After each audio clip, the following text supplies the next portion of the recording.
दोस्तों हम लेकर आ चुके हैं आप लोगों के लिए 10 मिनट में सुबह की 50 ताज़ा और बड़ी ख़बरें बताएंगे। आज देश और दुनिया से क्या ताज़ा बड़ी ख़बरें निकल कर सामने आ रही हैं, डालते हैं एक नज़र। आपको बता दें चले दोस्तों, प्रधानमंत्री नरेंद्र मोदी के ऊपर जमकर भड़के अखिलेश यादव। कहा बीजेपी अपनी हार देखकर बेईमानी पर उतर आई है। दरअसल संभल में हुई वोटिंग को लेकर अखिलेश लगातार भड़के हुए हैं। अखिलेश ने कहा है तीसरे चरण में बीजेपी का सुपड़ा ही साफ हो गया है। उन्होंने कहा कि बीजेपी ने सारी हदें पार कर दी। कई जगहों पर बीजेपी ने पोलिंग बूथ को कैप्चरिंग करने की कोशिश की है। बताया उन्होंने संभल में जानबूझकर मुस्लिम महिलाओं को परेशान किया गया। उनके वोटर आईडी को लेकर वोटिंग में देर कराई गई ताकि धीमी वोटिंग हो। आपको बताते चले दोस्तों, प्रधानमंत्री नरेंद्र मोदी का कांग्रेस के ऊपर बड़ा हमला। कहा अगर कांग्रेस सत्ता में आ गई तो वो आरक्षण ख़त्म कर देगी ओबीसी एसटी का। आपको बता दें राहुल गांधी हमेशा इस चीज़ को लेकर नरेंद्र मोदी घेरते थे। अब की बार प्रधानमंत्री ने कांग्रेस को ही घेर लिया। कांग्रेस के सत्ता में आने का मतलब प्रधानमंत्री ने कहा कि एसटी ओबीसी का छीन लिया जाएगा, उनसे आरक्षण छीन लेगी कांग्रेस। आपको बताते चले दोस्तों, मल्लिकार्जुन खड़गे ने बीजेपी के ऊपर निकाली भड़ास। चुनाव आयोग को बता दिया बीजेपी का एजेंट। दरअसल एक तरीके से चुनाव आयोग को बीजेपी का एजेंट बता दिया है मल्लिकार्जुन खड़गे ने इशारा करके। उन्होंने कहा कि पहली बार 52 साल के कैरियर में मैंने देखा है कि चुनाव आयोग ने डेटा जारी करने में इतनी देर लगाया, इतना समय लगाया है पहले और दूसरे चरण की वोटिंग का। उन्होंने कहा कि आखिरी वक्त में 5.5% डेटा कैसे बढ़ गया, यानी कि 80% वोटिंग लास्ट टाइम में कैसे हो गई। ये सवाल उठे हैं चुनाव आयोग के ऊपर और ये गंभीर सवाल मल्लिकार्जुन खड़गे ने लगाए हैं। आपको बताते चले दोस्तों, महाराष्ट्र में एनसीपी शरद पवार का दिखा जलवा। शरद पवार के इधर अच्छी खासी भीड़ नजर आई है। दरअसल आपको बताते चले इस बार अजीत पवार और शरद पवार में कांटे की टक्कर है। अजीत पवार ने खास कर शरद पवार को धोखा देकर बीजेपी ज्वाइन कर ली थी, ऐसा आरोप उनके ऊपर लगा है क्योंकि उन्होंने एनसीपी को तोड़कर कई विधायकों को लेकर वो बीजेपी में शामिल हो गए थे। ऐसे में अब साख सत्ता पर लगी हुई है शरद पवार की। आपको बताते चलें, एक तरफ सुप्रिया सुले उनकी बेटी खड़ी है, दूसरी तरफ अजीत पवार की वाइफ खड़ी हैं। तो अब देखना होगा कौन बाजी मारने वाला है। आपको बताते चले दोस्तों, फिलहाल तीसरे चरण की वो चुनाव के कंप्लीट होने के बाद जो यहाँ पर बीजेपी के ऊपर भड़का विपक्ष बोला पहले और दूसरे चरण की हताशा बीजेपी सहन नहीं कर पाई तो तीसरे चरण में उसने बेईमानी करना शुरू कर दी है। आपको बता दें तीसरे चरण में कई जगह से खबरें आई कि वोटरों को पीटा गया। कई ऐसे वीडियोज़ भी सोशल मीडिया पर जारी किए गए हैं जहाँ पर सपा ने आरोप लगाया कि उनके वोटरों को पीट कर खास करके मुस्लिम वोटरों के साथ अन्याय किया जा रहा है और उनको भगाया जा रहा है इतने सारों को। आपको बताते चलें उनको ये भी कहा गया कि उनको वोट नहीं डालने दिया गया। एक वीडियो भी जारी किया गया है सपा की तरफ से।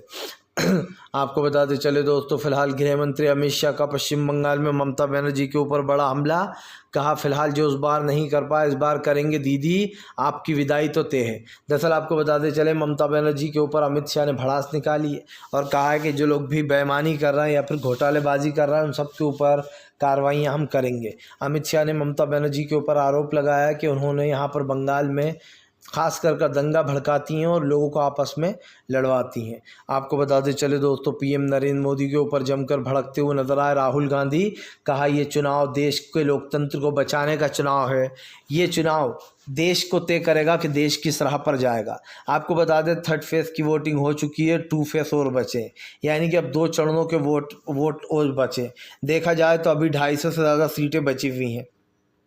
आपको बताते चले तीसरा चरण के बाद अब चौथा चरण तय कर देगा किसकी सरकार बनेगी, क्योंकि उसके बाद एक लास्ट फेस रह जाएगा। हालांकि लास्ट तक ये पता चलेगा जाहिर सी बात है किसको कितना समर्थन मिल रहा है।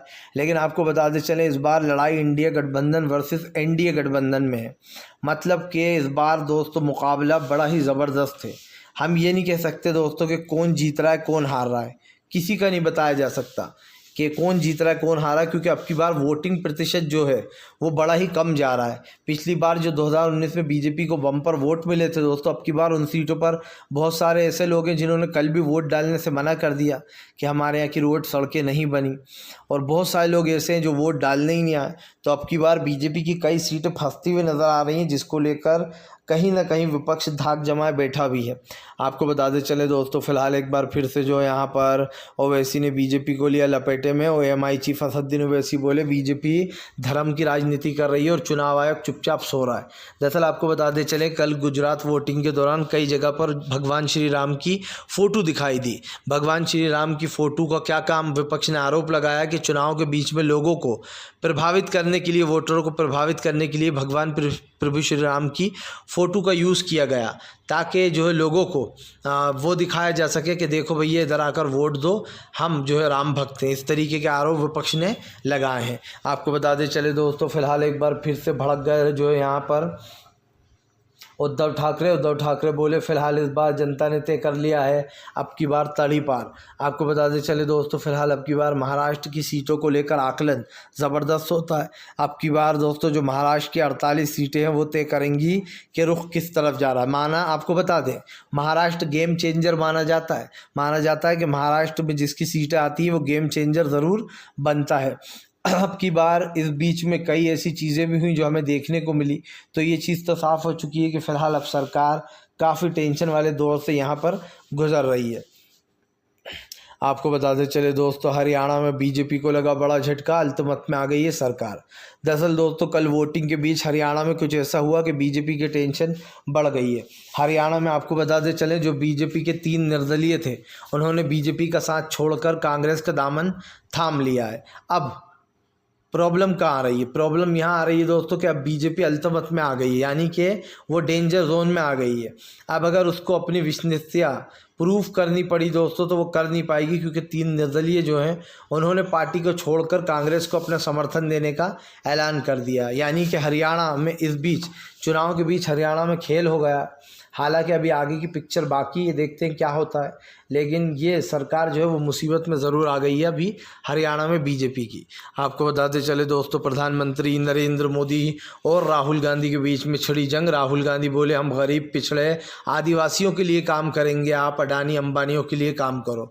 यही नहीं, राहुल गांधी ने चौंकाते हुए कहा कि फ़िलहाल इस देश के तमाम लोग जो है खास करके प्रधानमंत्री, उन्होंने कहा कि ये लोग पूंजीपतियों को अरबपति बना रहे हैं लेकिन हम करोड़ों गरीबों को लखपति बनाएंगे। राहुल ने कहा हर महीने सालाना 1 लाख रुपए महीना सीधे खाते में खटाखट जाएगा। राहुल गांधी ने वादा किया है कि वो देश के हर गरीब परिवार की एक महिला को 1 लाख रुपए महीना सीधे उनके बैंक अकाउंट में साल में देंगे। 1 लाख रुपए यानी कि महीने का 8,500 रुपये सीधे महीने में बैंक अकाउंट में। अब देखते हैं कि किसका जो, क्योंकि आपने देखा होगा कांग्रेस के घोषणा पत्र पर बीजेपी ने कई बवाल भी किया था कि कांग्रेस का घोषणा पत्र गलत है, इसके ऊपर कई सवाल भी उठाए थे। लेकिन कांग्रेस का घोषणा पत्र क्रांतिकारी है, ये बात बार बार कांग्रेस कह रही थी। आपको बताते चले दोस्तों फिलहाल भारतीय जनता पार्टी ने निकाला कांग्रेस के खिलाफ मोर्चा। जी हाँ, दरअसल आपको बताते चले बीजेपी ने 3rd फेज़ की वोटिंग के बाद बीजेपी कह रही है कि फ़िलहाल कांग्रेस जो है वो हमारे ऊपर आरोप लगा रही है, जबकि हमने कुछ नहीं किया है जो हमारे ऊपर आरोप लग रहा है। दरअसल आपको बताते चले कांग्रेस ने आरोप लगाया कि वोट प्रतिशत अचानक से बढ़ा कैसे। तो अब ख़ास करके प्रधानमंत्री और बीजेपी कह रहा है कि ये लोग रोना शुरू कर रहा है।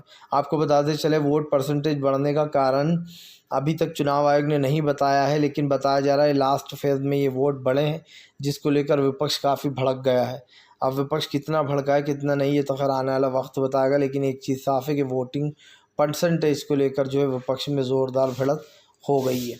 आपको बताते चले दोस्तों फिलहाल एक बार फिर से प्रधानमंत्री नरेंद्र मोदी के लिए हुई मुश्किलें खड़ी दोस्तों।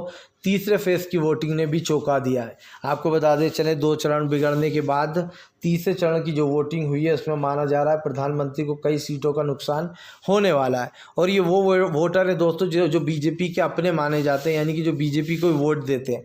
दरअसल हुआ कुछ यूँ है कि पहला तो बहुत सारे लोगों ने वोट नहीं दिए जो बीजेपी के समर्थक थे, उन्होंने सीधा बहिष्कार किया वोट डालने से, कहा हम नहीं देंगे क्योंकि हमारी सड़कें नहीं बनवाई गई, ना हमारे यहाँ पर कुछ शिक्षा है। तो इस चीज़ को गुस्से में रखते हुए कुछ लोगों ने वोट